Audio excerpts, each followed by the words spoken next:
everyone. Firstly, I must say, I am absolutely delighted to be here today talking to you guys. So, my name is Polly. I'm 41. I'm married. I have a 2-year-old son.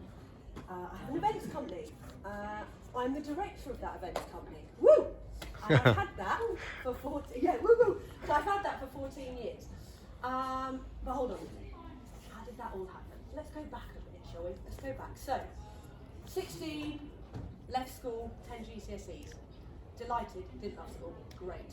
What was I going to do? Well, at that age, I'll be totally honest with you, I wanted to be an actress. And I was in a local little group, and I thought, that's what I want to do. I want to get on stage, and I love performing. Oh look, I'm on a stage, I'm never here. Oh, maybe I have to go into that dream. So I went and did a BTEC, National Diploma in Performing Arts. Loved it. Learned to drive in that time, got my independence, freedom, met a load of weird, wacky people. I was one of them. It was really good. I got to perform, I got to learn loads. From there, went and did a degree. Did it in film, television, literature, and theatre studies. Great. 6 months of that, I got to go to America, study out there, did film out there. Absolutely awesome. Had this awesome teacher called Dave, the biggest beard, always wore a cap. We went to film at night classes.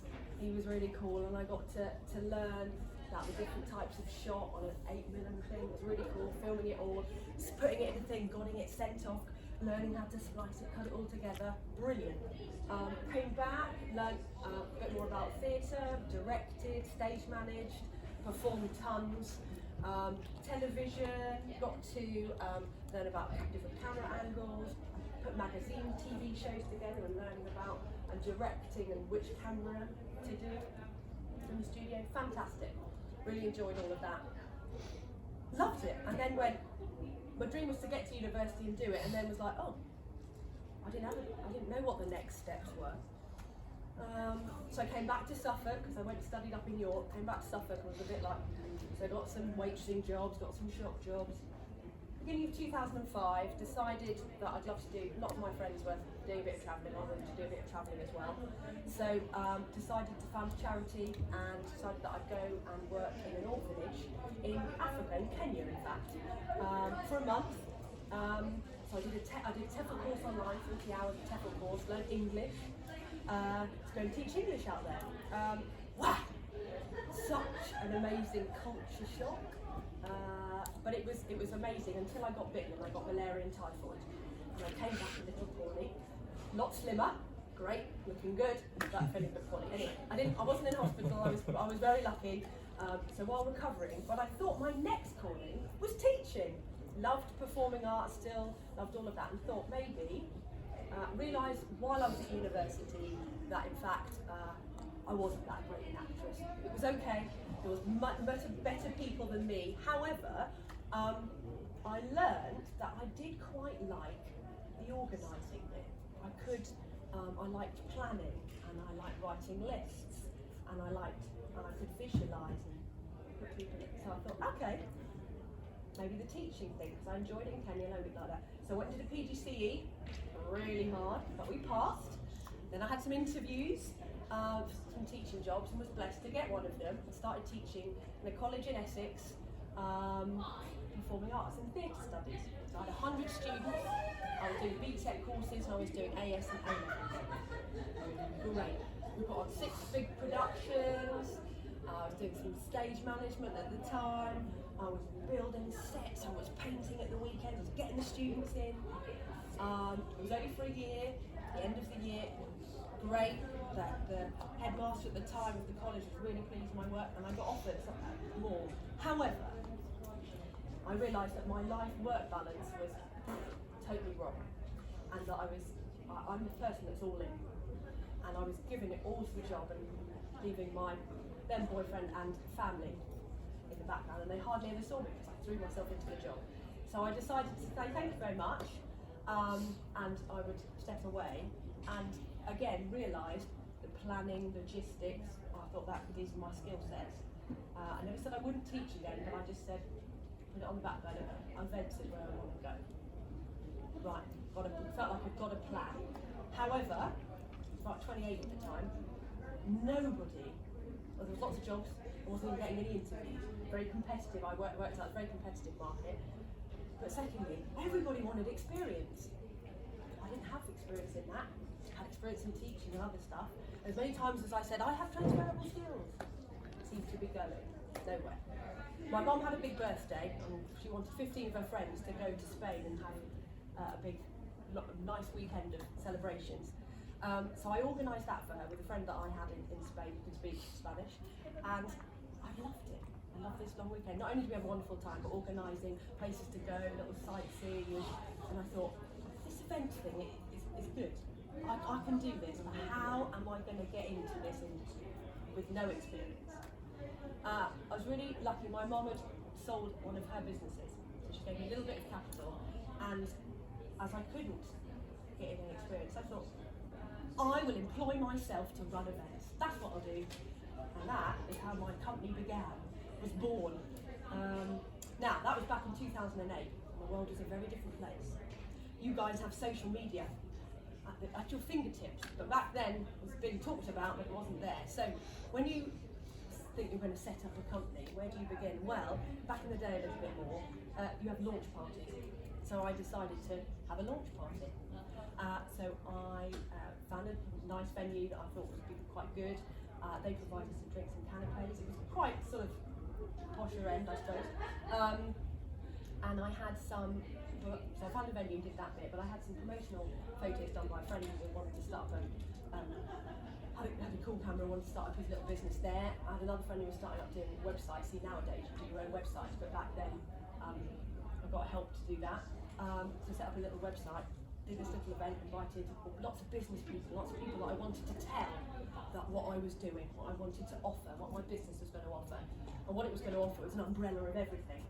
You know, at the time, if you're not dead sure, so you say you can do everything, because there's a way you can do everything. Did this thought of a little promotional gift that I could give with my branding on, and also came up with a little charity idea where to dress this room, not that much bigger than this, I have to say, that I had my thing, had these huge big pink balloons, and I thought that to do it, I would give it something away and set off some balloons to get into papers, because then the paper was much more, you know, than your Instagram now, your stories online, but that was a way there to show off what you were doing, particularly locally anyway. So I'd had this event and I thought, you know, pumped all of it and got the right people and felt like I said a little speech in there about what I was going to offer, and then you think, oh, word's going to flood in. No, it doesn't work like that. So, one of the reasons I thought, one of my skill sets, that I thought I was an ideas person, as well as a completer and a finisher. So I can start something and I go through and I do all of that, and then at the end, the boring stuff of wrapping everything up and cleaning everything away. And I thought I was an ideas person. So I thought that, you know, if work didn't naturally come my way, I could come up with ideas. So, but in the beginning, any sniff of any work, even though nobody else wants to touch it because it's an absolute nightmare project, you say, yeah, you can do it. Yeah. So things like I got a job dressing a really ugly venue for a wedding. Nobody else wanted to touch it, but anyway, I found somewhere to do some dressing and making it great. And while you've got the job, it's working, you're in the thing, you're working, it's great events, and then it stops and you go, oh, and then you go again and to find another.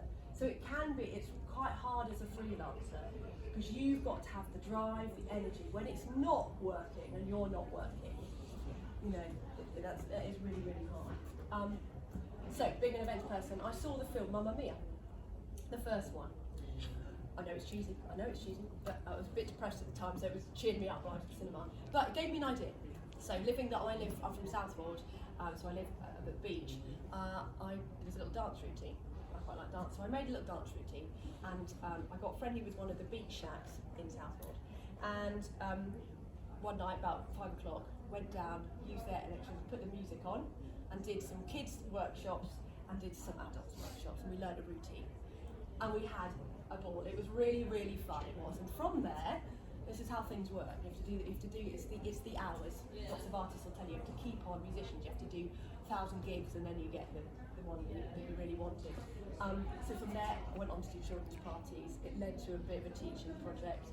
And what I'm saying is the next bit is about networking, which is really, really key for you guys. Now, you're helped a little bit with the social media, and you can obviously like and repost and bits and bobs. But also, yes, that's great, but also you need this connection of real life connection, like we're connecting now.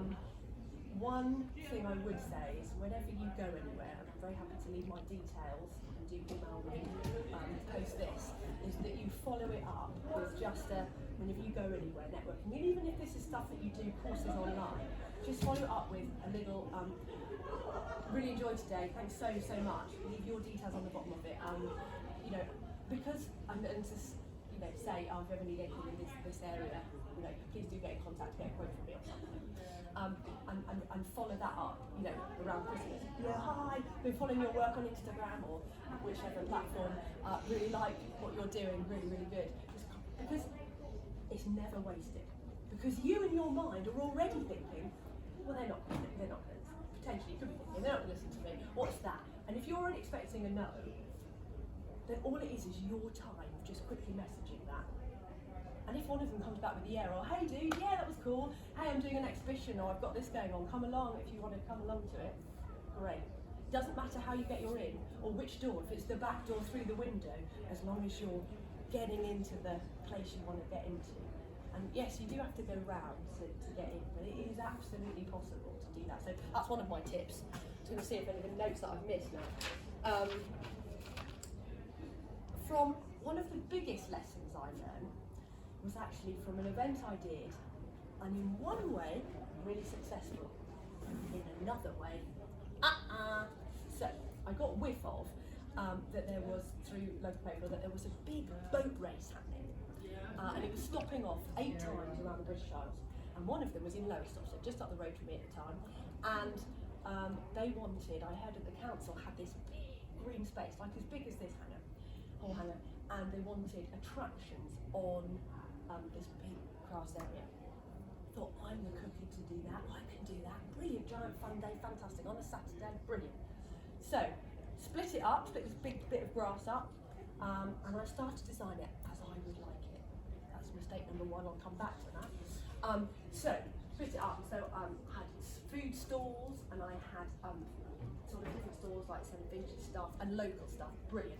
Had this little sport area, so I got the local sports teams to like a penalty shootout, and I got the local cricket teams to on the stumps, and then I got like a coconut show, because I like fairer, a coconut show, and a rocky roadie horse, and I got massive bouncy castle, and I started where I had some deals, different deals with different things about how much, whether it would be a 50-50 split or a 70-30, or how it would work, you know, I pay for them to come, or they pay for the pitch, all different with all of these. Did back in the day, did a programme of events that were going on, got a walkie-talkie, got a thing. I was going up the promenade going, hey, we've got this going on, come and see us, this is the time. Got it on the local radio, did an interview for them, did pre-stuff, trying to advertise my giant fun day, and promote, also connecting, got the council to promote it. Fantastic. Sunny, got a sunny day, fantastic, because I didn't have the best wet weather plan. Really windy, okay, so I'll take the sun and the wind together. On one aspect, I did it. There it was really exciting, and people did come. However, I created an event that I would like. However, I'm not everybody's audience. And what I'd found is that I'd missed my audience, because it wasn't South what I was used to, it wasn't Aldborough and any of the other places that I went. It's actually Lowestoft, and Lowestoft is a very different type of people there, and a different income. Some of the things were too expensive with children to go on all of them. And so I made a big loss on money. But it happened really early on for me. And it showed me, and I have to really constantly always think about, it's one of the first things, know your audience, know the area, know the thing that you're trying to promote. You don't want to pitch too high, you don't want to under-pitch it. I'm hoping I'm doing all right today, I'm not sure. But so that was a big key thing. And then there's this massive loss to be really better, sharper on my budgeting skills, and that actually to learn to go a little lower on expectation of things, and then if you over, everyone's doing it, but if you, so you've got to know where your the cut is. So if you need 12 people to be able to do that thing, and you get that, I needed a lot more, like 50, there was potentially to have 2,000 people on the day. So, but I made that mistake. But it was a great, and if you listen to any of the Gordon Ramsays and Jamie Olivers, it's the great losses that you learn from. So big lesson early on, hard. However, due to those, all of these little, big, medium events that I was doing, I felt like I was doing okay, but an opportunity came because I volunteered. I recommend this to anyone. Look in whatever field you want to get into. Is there something for a period of time you can volunteer? Lots of people think about volunteering is what you can do for them, whether it's you give them energy, whether it's that you give them your skill set. But in actual fact, it's not a one-way process, it's a two-way process, or it should be, because you never know who you are going to meet and what their stories are. Slightly older people, we've lived a little bit more and we've done a few little things. We can help you with not making so many mistakes, but we can also potentially link you to the person in a very roundabout way what you want to do. So I decided my thing is performing arts and the love of live art and theatre particularly. So I went and did an art centre. Not only did I get better at running box office and all of those other jobs, but I started networking, started meeting different people, and through that I got an opportunity to hear about a job that wasn't going to be advertised. It was for a part-time job in events, being events coordinator for snake maltings.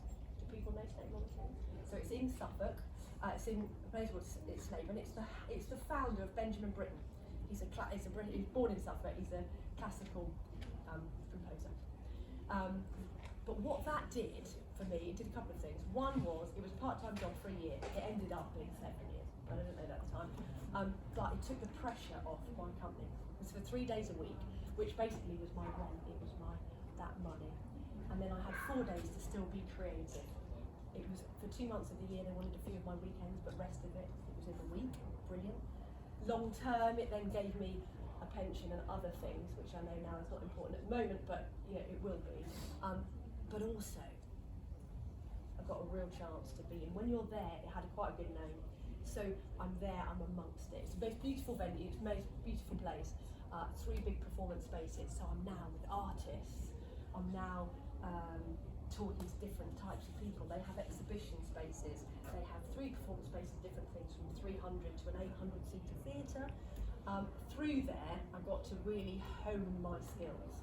I got trusted to did tons of drinks receptions, but they got more exciting because I did ones on the beach, I did them in teepees, I did them in stretch tents, I did them in chairmen's houses that are sublime houses, rose gardens as big as this, whole hangar, amazing.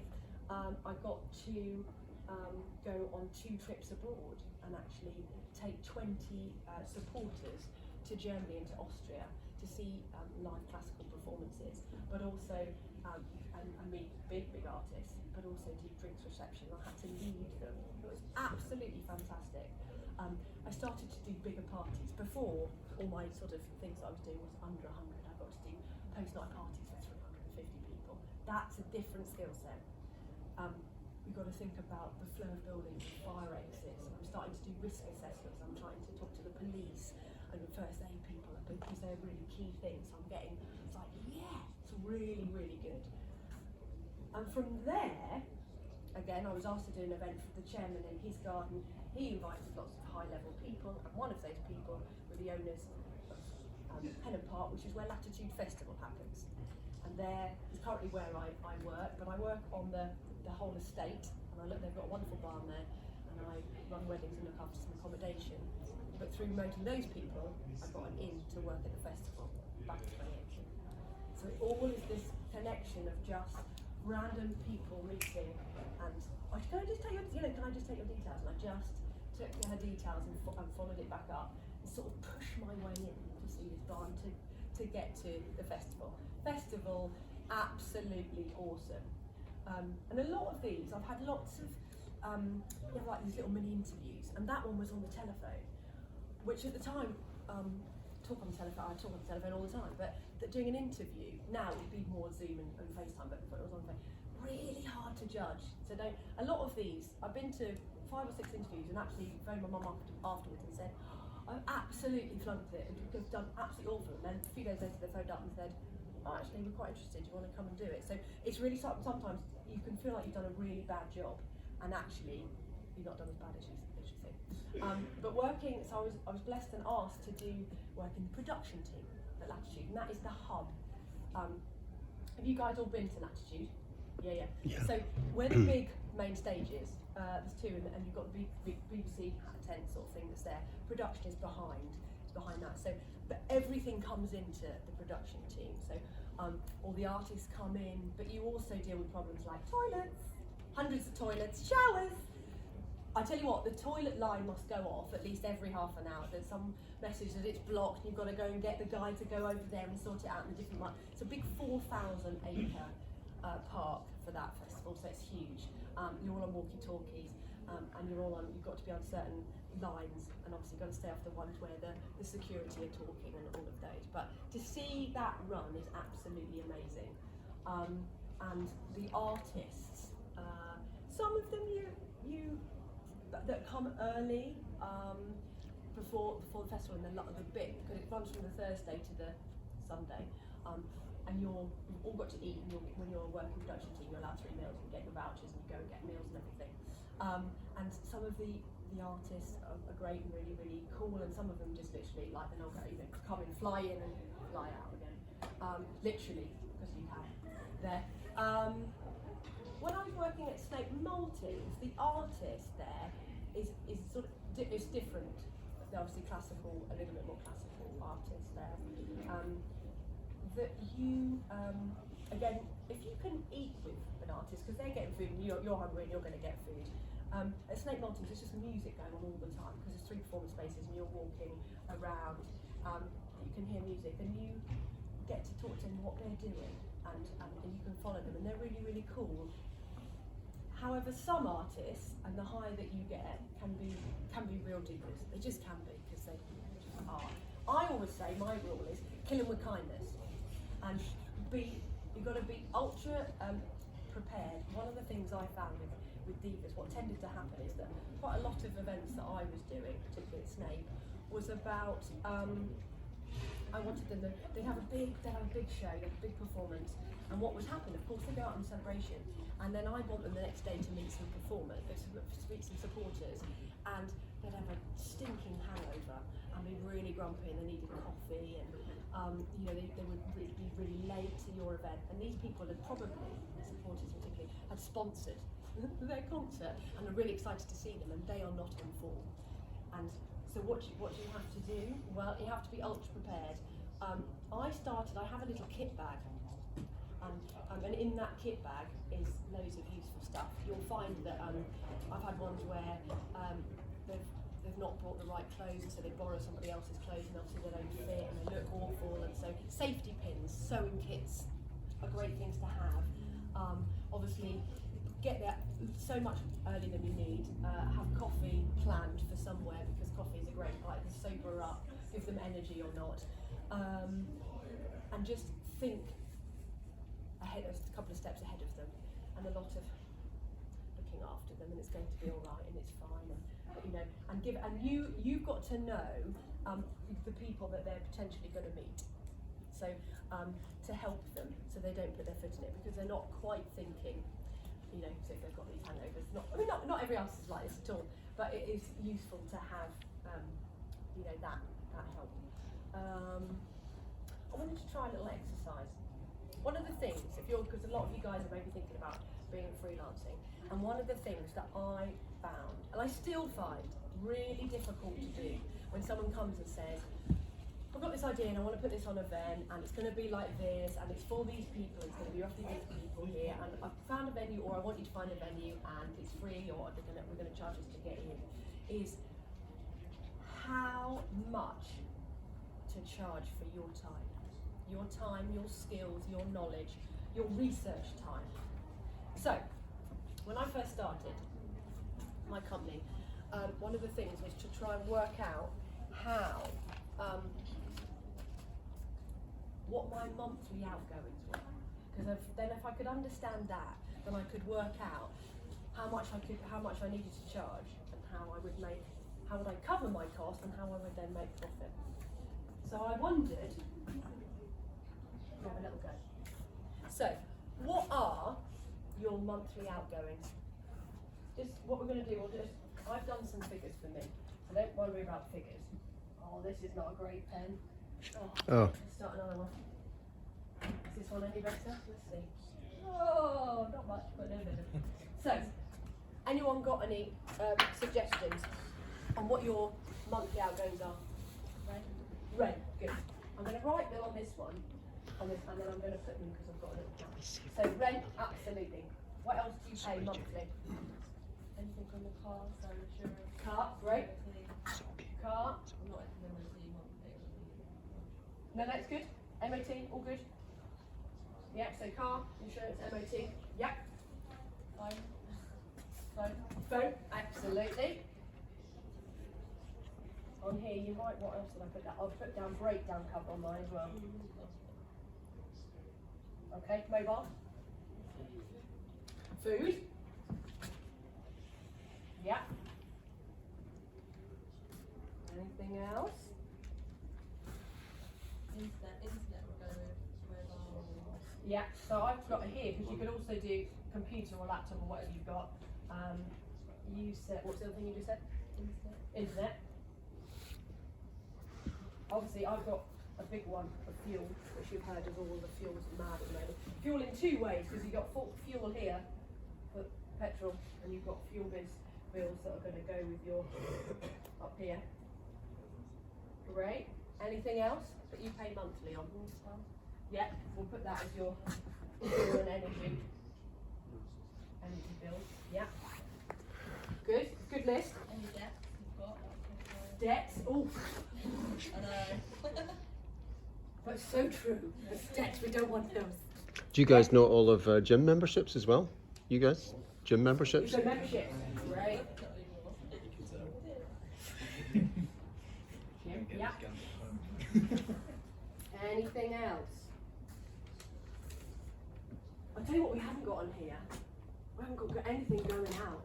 We haven't even got, I tell you the things that I've put extra. I was going to say disposable income. Yeah. So we haven't got any clothes. So clothes, going out. Shandy? Your favourite thing. There's also other things that I've got on here, which is you've got no, I call it sort of networking money. So if I wanted to go and meet a potential client, I want to buy them a coffee. I've got nothing currently in there for that. I've got no other things of like buying a birthday present for anybody in there. So, all of a sudden, right, so what I did is I'm gonna, the list that I've got, I didn't think of memberships, that's fantastic. I thought about debt, so I haven't got a figure for that currently, but, so what I lumped it together in that. I put mobile, so that was your rental, what you pay monthly, and if anyone's got insurance on there. And then I've got a big car, so I've got the insurance on there, I've got the MOT, I've got the breakdown cover, and I've got fuel. Now the fuel is massively gone up, it's an absolute nightmare. And I played this little game trying to work out the petrol stations the cheapest. Doesn't really work, so I'll probably drive further to find them. But that's mad. And then I've got laptop, and I've got power, and obviously you've got your internet. And then within that, I've got things like if you pay for, like Microsoft, if you pay for having Word and all of those, anything like that. Any programs, or any security software. Oh, right. Okay. We get that free at the moment, obviously we won't ask. Yeah. There's people are much better than this. My husband is particularly good at this, as finding out, and of course there's ways Guitar to get strings. cash back on stuff as well. Drum heads. Which I'm not the best at. Right, so that's one area. Then I did a slight little thing, and I sort of put rent in there, and I've got energy bills. I've got food in there, and then I put also another bit. I put clothes and like things like that, and then I put networking money.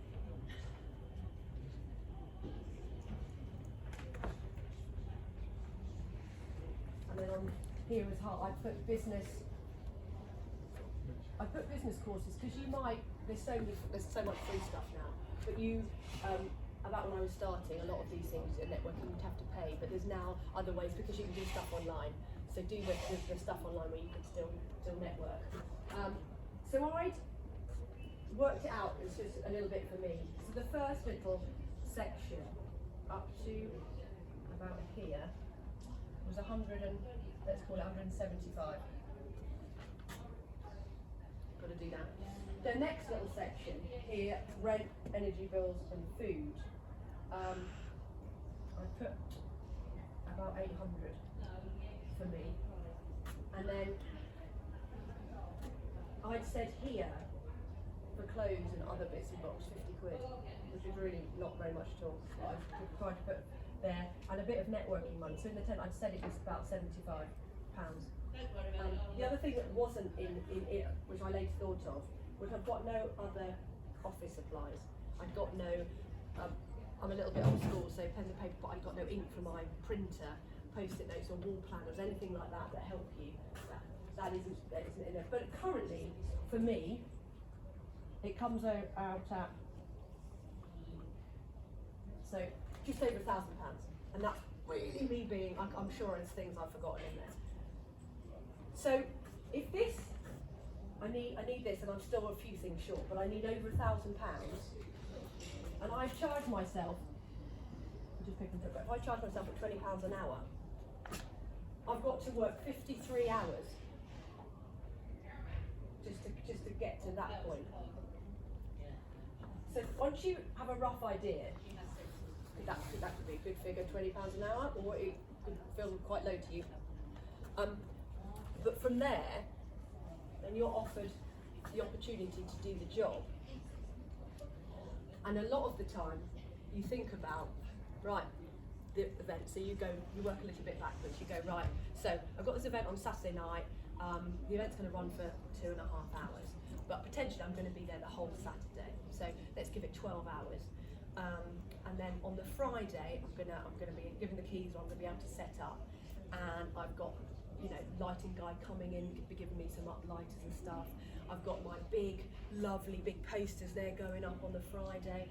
So okay, how many hours? So let's say it's another 10 hours on the Friday. On the Thursday, I might just want to be doing a few calls and some emails and just checking that, or earlier on in the week, that all my suppliers are coming and I'm going to be there, and if there's any problems, I've got my number that's there. I'm going to be checking in with all that. So how many hours? 5 hours. So what have we got? We've got totally 5 hours on the Thursday, we've got 10 on the Friday, and we've got 12 for the event. So clearing up, how many have I got on the Sunday? What will I need? Well, I've got to meet all my suppliers, so all of that lighting's got to go. So what should I do? Another 5 hours, I could be there, right? So that. But from that first meeting that you have with them, it's going on. So that first, so if it's an hour meeting with them, that's where it starts. The hours of you researching, finding suppliers, going back to them with a concept. There's some more hours there. Making some phone calls, doing some things, that's a bit more hours. They're the hours that actually you forget about. These ones, the days before, the week that you're running, that's fine. So currently we've got 20, 32 hours. Maybe let's round it up, always round it up. So I've got to do 50 hours. I'll do my 50 hours, but I haven't catered so far for the stuff I've done. So this is where you get, because you charge for this, but you forget to charge for all the other, all the dead ends you went down. Talking to suppliers, and then their quotes come back and you go, oh, there's no way I can afford that in the budget. So you have to go back and find another supplier, or come up with another way, or actually you don't do that, because the venue can actually help you, but you know what I mean. So this is going to spend a lot of time doing the pre-stuff. So I hope, so yeah, really hone your skills at working out how many hours a project is going to take, because they're all chargeable and they're all really important, because you can't get a great event without doing your research, without doing that bit. I also thought I wanted to do a little thing with you. The other thing I wanted to do was, you've got just a pen and paper. It's really good to do maybe every year, right? I did this in one. When I was working at Snape, they did these professionals come in and to make teams work better and more efficiently.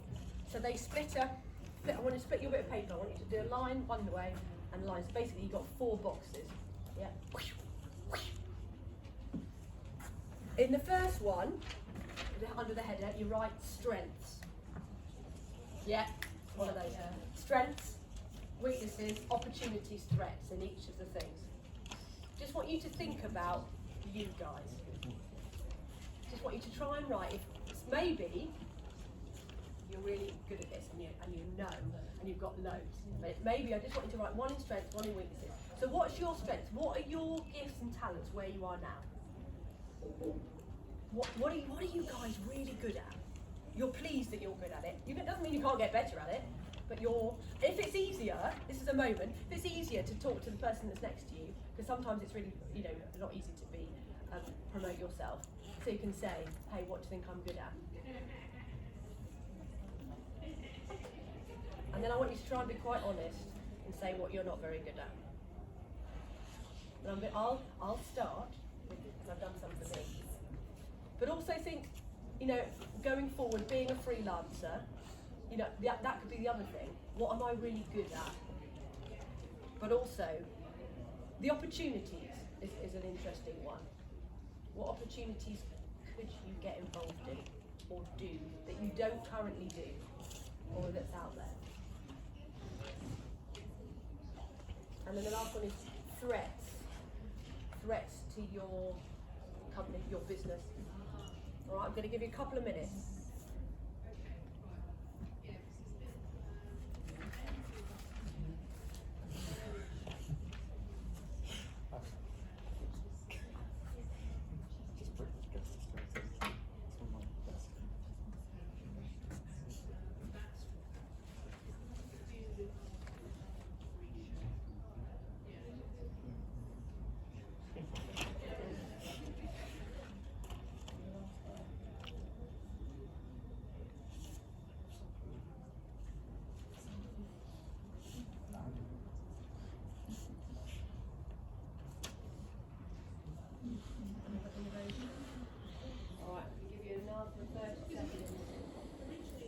Obviously you can, do this at a later date, but it is just really interesting to just see where you are right now.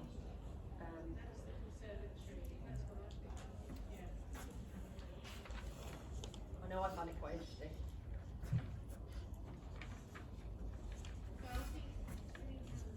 Now, is there anyone brave enough to give me some of their strengths?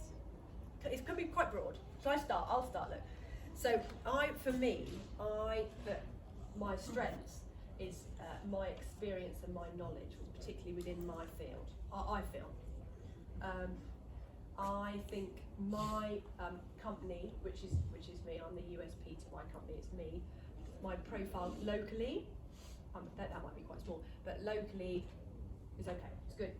And my contacts and the suppliers that I use, I have a great relationship with them. I've worked with them quite a lot, and so if I pick up the phone and go help, then they'll respond quickly. So that's some of my strengths. My weaknesses, I think I have a 2-year-old son now, so I'm not quite as available as I used to be, because I have another role, which is a very important mummy role, so I'm limited slightly because I don't work full time on this. So that as a weakness, that's just for a period of time. My son's going to grow, and so that's there. My opportunities you can always network more, and I know that just at the moment, I'm getting a little bit more back out there, but I could network so much better, particularly wider parts. And doing that, I would maybe potentially get more opportunities. And for me, I'm a little bit old school, and I need to get a little bit more savvy with social media, because I'm in a very comfortable position, and I do a lot of mine through word of mouth, because that's what happened, but I need to. So that's definitely an opportunity, and I can do that quite easily, I think.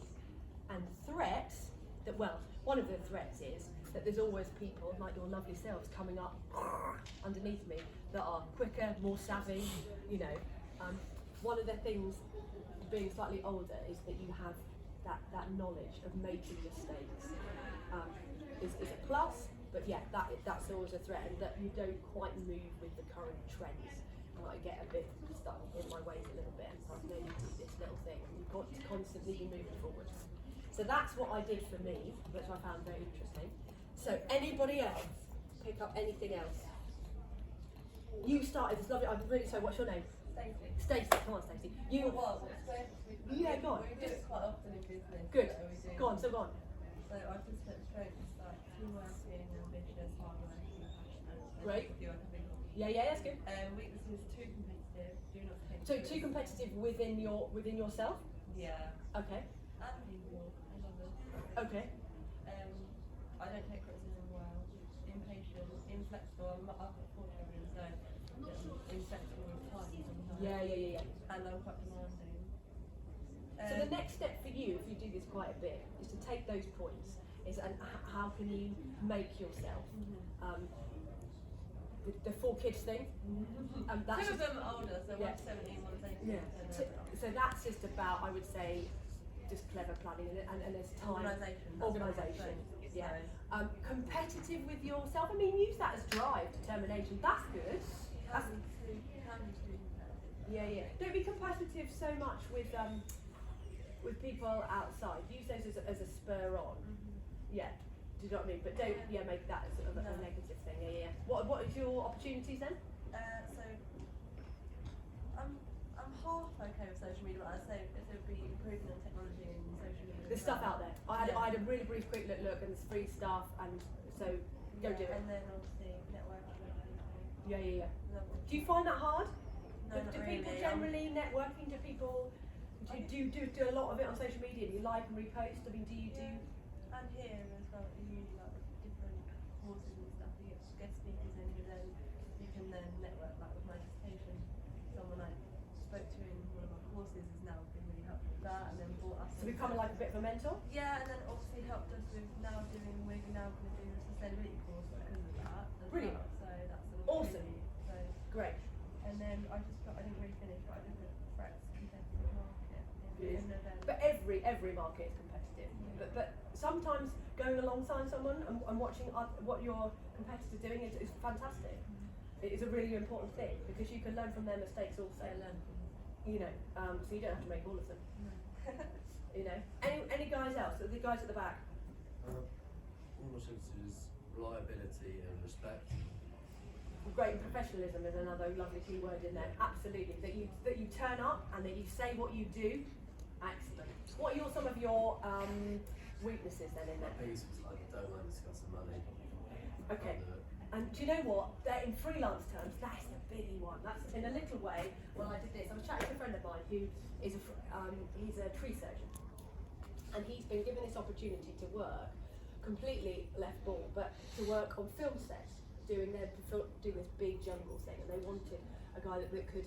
They brought things in, and then they wanted to quickly change it. He would chip up trees and bits and bobs, and then lay it and change scenes. And he'd be working with an art director. Now he on the side, he has a little boy, and he wanted to get into. He's a great artist, and he wanted to be an illustrator. So there's another dream, long term. His little body is slightly failing him, and as he gets older, he's thinking, I don't want to be doing tree surgery and stuff like that forever, and I'd quite like to get into this. So he thought, working on this film set, great, this is an into bit, and I'm going to meet those people. But he didn't know how much to charge. So I was saying I'd just given this opportunity for this big job that I had, and how I was putting your quote together, and then he was telling me about this, and I said, so go on then. How much are you charging? He's like, well, I don't really want to say.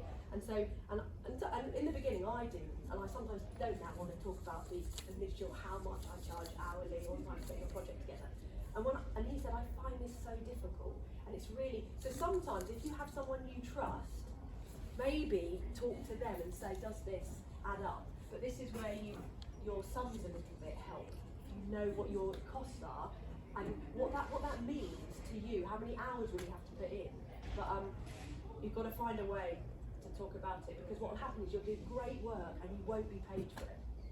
And yeah, the work will may potentially keep coming back, but if you go too low, when you want to go higher, you're so low that even to get up to other people, you've got such a big climb. You undervalue your work, what you do. But then again, you can obviously too high, you don't get repeat business because they think you're too expensive. So that's where maybe research within your market about what other people are charging. But yeah, got to find a way. Sometimes maybe the write and do by emails is maybe easier because you're not face to face with them and writing it down. Obviously, if you write it down, it can be tracked. Obviously, in emails. Do you guys still do loads of emails or not really? You do. Okay. But great, thank you for bringing that up. Anybody else? Anyone else got some really cool opportunities?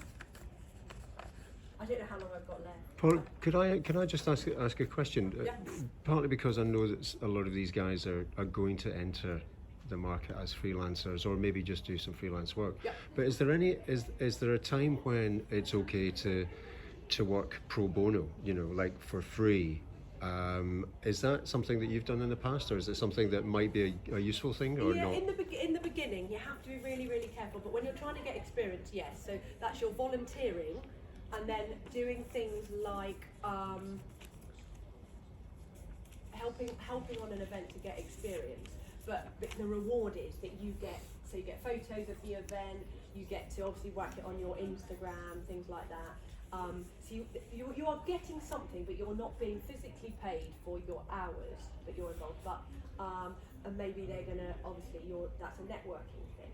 So yes, in the beginning, but be very, very careful. A friend of mine, when we worked at Snape together, we both unfortunately new management came in and chopped our little team in half, and we got both of us got made redundant. I had my company to fall back on. She didn't, but she started a company. And she just put this really nice little line in, slightly older than me, but she did 5 projects. She gave herself a number. She chose 5 to do for free. And then after that, she would talk to other people, but she'd say, I can do this, but I need to be charged. And so you can then do a lower fee, maybe, so in your mind, you want to be charged £20 an hour, so you might do things for £10 an hour because you really want that experience, because you think it's going to get you to another stage. So I'd say have a number in your mind of how much you'll do. But yes, in the beginning you do. Yeah, in a way you have to. You know, Ed Sheeran had to do 1,000 gigs before he started getting the right people to come to his gigs through. So you do a little bit. But I always think you just never know who you're going to meet. So it's worth saying yes and no. Paulie, just time-wise, can I maybe open it up to the floor and see if anybody's got any questions? Did anybody have any questions that they would like to ask? Okay. Because at the moment I'm sort of doing performance and stuff. Yeah. And I'm sort of not necessarily looking into the actual booking of events, but more or less being on the events. Okay. How can I make your life the easiest way possible? You know what I'm saying? Like being a performer. How could you make the event? Okay, so you're a performer as in, what, are you in a band? You're in a, yeah, band. Okay, you're in a band. Okay, and are you the lead guy? Yeah. Yeah, no, cool. So you're the lead guy, and you want to get into lots of, you want to perform in venues and festivals. And so the thing is that you're easy to, you come back to me once so for instance, I want to do an event and it's a product launch and I want a funky band in the corner. Will you do, you know, which could be background stuff, that you come back to me with a quote, I suppose, and you're a bit flexible, and that you know, arrive on time and stuff, because for those type of things, and that it's a true figure that you actually want for your time, I suppose. So for you, I suppose you need to know what other people are charging to do that. And that you'll be, you don't mind being background music as well as the stars, you know? Are you trying, so what's the end goal for you? Go big, come on. Go big. Have like a community of people who are sort of interested in the same music and hopefully play like festivals, Okay. big shows. So you don't want a venue, you want to go to venues, not particularly, you don't want to run a venue. No, just mainly just go to venues. Okay, and there's festivals interesting to you? Yeah. So are you networking out there to find like the Latitudes and the, you know? We've just like the band has just like started, just Okay. formed, but I'm sort of going to local sort of gigs and stuff, sort of speaking to everybody there. Yeah. Meet people, but yeah. I try, your festivals are great, but I try your little, must be loads here, isn't there, little venues? Norwich, and you know, hone your craft of going to venues and seeing, you know, how long does it take you to set up and travel that, you know, how far are you willing to go, I suppose? Because that's another thing, you've got to put your fuel or transport in some way, it's going to add to your cost of what you're going to charge for your time. You know, if you go all the way up to Manchester, great, but you've got to get there, whether you get on the train, and your equipment and stuff there, you know. So yeah, knowing this money, please come back to the money. Will you do free gigs? Yeah, definitely in the beginning, definitely do some free gigs. But do your free ones around here? Yeah. But like project launches, you know, like this gin one over here, if they wanted to do a funky night, stuff like that, because they could promote you, and you want other venues to say, oh, I know there's a really cool band, you know, that are great warm-up artists for the bigger bands. That's what you also need to do, because then you can network with your other artists. That's what you've got to try and do, and then you can get this, you know, portfolio of artists that you can call on. Good luck. Thank you. Honestly, but I'm going to give Andy has my details. So if people want to email me, and if you think of a question in half an hour's time that you think I might be able to answer, I don't know, but absolutely. Or if you're listening to this later online, that I will very much happily answer questions or guide you in any way that I know how. If I don't know, I might have someone that I do know. Brilliant. Anyone else? Anyone else for any more? Okay, so there's a couple of